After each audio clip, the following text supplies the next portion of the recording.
As time goes on, we're going to start to realise exactly what happened with Brexit.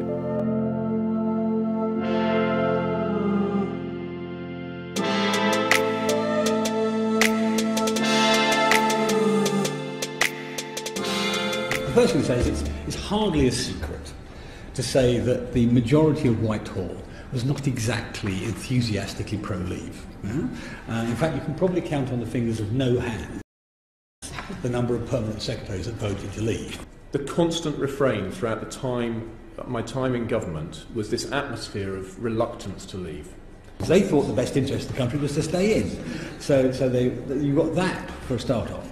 They cannot face up to enthusiastically delivering the mandate that they have, and that has meant our entire negotiation has been fearful, conducted in a posture of supplication. The entire approach is suffused by a reluctance to deliver what the public wanted, which is us controlling our wars in our parliament, with all that that means. And the result is we have ended up with what I would describe as a Remainers Brexit. And that's the problem, that focusing on what they think matters about Brexit rather than what motivated 17.5 million people. The straw that broke the camel's back for me was the final iteration of the Northern Irish backstop. And I considered it a betrayal. The clear and unequivocal promises by the government in manifestos and on the floor of the House and in speeches and in policy documents was that we would be able to leave the EU's customs union, leave the EU single market and bring an end to free movement of people. The licence that Number 10 gave to the civil servant team and the extent to which that was exercised without the meaningful ministerial accountability that I think that a Secretary of State assigned to DEXU should have been exercising was the problem. And we were regularly overruled. So, for example, after President Tusk made his offer of security cooperation, participation in institutions of research, innovation, education and culture, he also offered an advanced free trade agreement. Once he'd made that offer, I was very pleased because it matched the policy which DEXU ministers had decided, and I wanted to start putting it in my speeches. And one speech in particular, I remember, was edited by Number 10 to remove references to that offer. You can make yourself believe that we need to stop Brexit just due to the fact that it's too hard. We need to stop Brexit because the EU just won't sign off on a deal. We need to stop Brexit because we need to be attached to, what, a political union. You didn't really think that I was going to say Europe, did you? You could believe that. You can fool yourself into believing that. But the truth really is more simpler. The fact is, David Cameron really did not want to give us a referendum. He done it for selfish reasons. Am I bothered that he done it for selfish reasons? No. He gave me and the rest of the 17.4 million the opportunity to leave the EU. So in that sense, I don't care.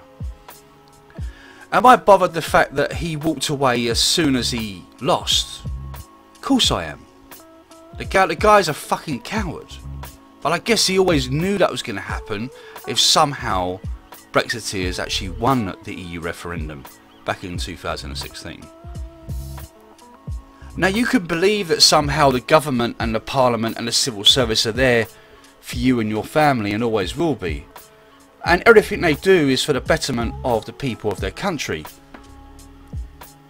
But more and more evidence is coming out that they're actually backing a foreign power rather than backing the people of Britain. The first thing to say is it's hardly a secret to say that the majority of Whitehall was not exactly enthusiastically pro-leave. In fact, you can probably count on the fingers of no hand the number of permanent secretaries that voted to leave. The constant refrain throughout my time in government was this atmosphere of reluctance to leave. They thought the best interest of the country was to stay in. So you got that for a start off. They cannot face up to enthusiastically delivering the mandate that they have. It's a fact that the EU had offered us a trade deal not that long ago.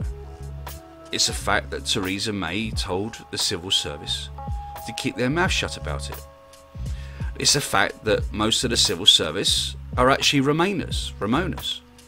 It's a fact that most of Parliament are Remainers and would like to overturn Brexit.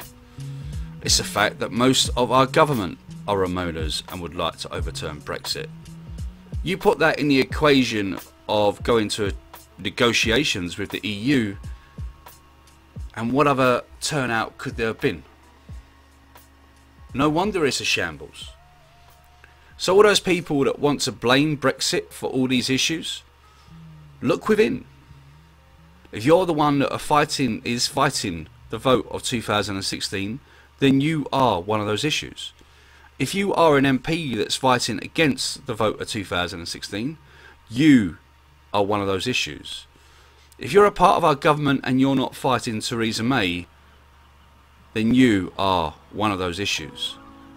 The 17.4 million people that voted in 2016 are not the issue. You are.